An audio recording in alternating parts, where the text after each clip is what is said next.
So today we're going to take a look at a scenario where all the states in the US become independent countries. This is kind of going to be an alternate future scenario, but just keep in mind that all of this is completely fictional, as this is unlikely to happen, probably. And before we get into this video, I would like to remind you to please like and subscribe to the channel and help us reach our goal of 5,000 subscribers by the end of this year. So yeah, let's get right into this scenario. So the United States have now completely collapsed, and all 50 states are independent. That includes all United States overseas territories and Puerto Rico and Washington, D.C. as well. So we're going to have some states like Texas and California and maybe Florida trying to become superpowers in the region, and other states are actually going to be collapsing or even forming unions. One such state that will be collapsing is actually going to be Louisiana. So Louisiana collapsed, and the surrounding states, or I guess countries now, all got pieces of them. Such countries are Texas, Arkansas, and Mississippi. And we're actually going to be having a union taking place between Alabama and Mississippi, just because maybe their economies aren't doing so well, and well, other stuff like that. We're also going to be having unification up here in New England between, well, New England countries, or states. No, it's countries. Yeah. And New York actually feels threatened by this new country on its borders. Maine will join this one too. With Hawaii being independent, we're not going to worry about them at all much this video, so they're just kind of out there in the ocean. Alaska, let's just say they go to Canada, because, I mean, I don't know much about their economy or anything, but I don't think they'd really be able to sustain themselves if they were a country.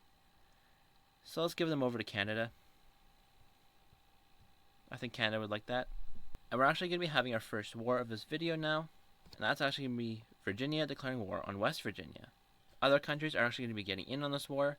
One such country is actually going to be North Carolina, who will join on the side of Virginia, and Ohio, who's going to join on the side of West Virginia. We're also going to have Maryland joining on the side of Virginia, and Pennsylvania on the side of West Virginia. So right away, Red Team forces begin to move into the panhandle of West Virginia, taking it out quite easily, as this isn't a very strong country, and begin to sweep through the country. I know there's mountains here, but I don't care. I'm ignoring those. While this is happening, however, Pennsylvanian forces begin to move down into Maryland, taking out a lot of land here, and now Ohio is fully mobilized, and they form a stalemate here in West Virginia. Eventually, said stalemate is broken, and they begin to push back against the Red Team forces. They now push into this area of Maryland, taking it out quite easily, and continue to push back against Red Team forces, almost kicking them out of West Virginia. Now we actually have another country joining this war on the Red Team, and that's actually going to be New York. This gives the Blue Team a new front to worry about, as New York's troops are fully mobilized and begin to move into Pennsylvania. New York joining the war actually motivates New Jersey to join the war on the side of the Blue Team. Now, you may notice that right in the middle of this war, there's one neutral country, Delaware. They're not actually going to be joining this side. They're just going to chill for now. New York kind of foresaw New Jersey joining, and they already had troops on their border, and so they quickly push in, and taking most of the northern part of the country. They cut off Pennsylvania from the Great Lakes, and then make a push into northern Ohio. Now the Red Team makes another great push into West Virginia, retaking the Panhandle, and pushing across from all their borders. New York fully takes out New Jersey, and from there they push further into Pennsylvania. They take Philadelphia, and they continue to push across. Eventually Maryland is liberated, and they continue to push into Pennsylvania. New York pushes across from all their borders down into Pennsylvania, and eventually they take out a lot of land, and the country surrenders. From here they make a greater push into Ohio, and cutting them off from the Great Lakes, and from there it goes pretty well for the Red Team. West Virginia surrenders, and so does Ohio. So now let's take a look at this peace treaty. Okay, and so in this peace treaty, we see that New York has gotten a lot of land out of Pennsylvania, as well as half of New Jersey, and some of northern Ohio. Virginia annexed all of West Virginia, and Maryland has become unrecognizable. What was left of Pennsylvania united with Ohio after the war, as, well, there's really nothing left. So now we actually have another war taking place, but this time it's going to be down here, in the south. We have Texas declaring war on New Mexico. I think you already know how this is going to go. Texas just absolutely obliterates them, as they're also kind of a poorer country now. And in this peace treaty, yeah, Texas entirely annexes them. From here, they go on to attack Oklahoma. It's pretty much the same story here. It's kind of not good. And again, they fully annex the country. But now we have a new event taking place. And this event is actually going to be Mexico declaring war on Texas. Mexico wants to be a superpower in the region now, and they see Texas as a threat. As actually these seem kind of similar to me, maybe in like terms of like economy and strength. So this is going to be an interesting war. On the side of Texas, we actually have California joining, as they want to unite all the Californias. And then just for the sake of it, Nevada and Arizona join as well.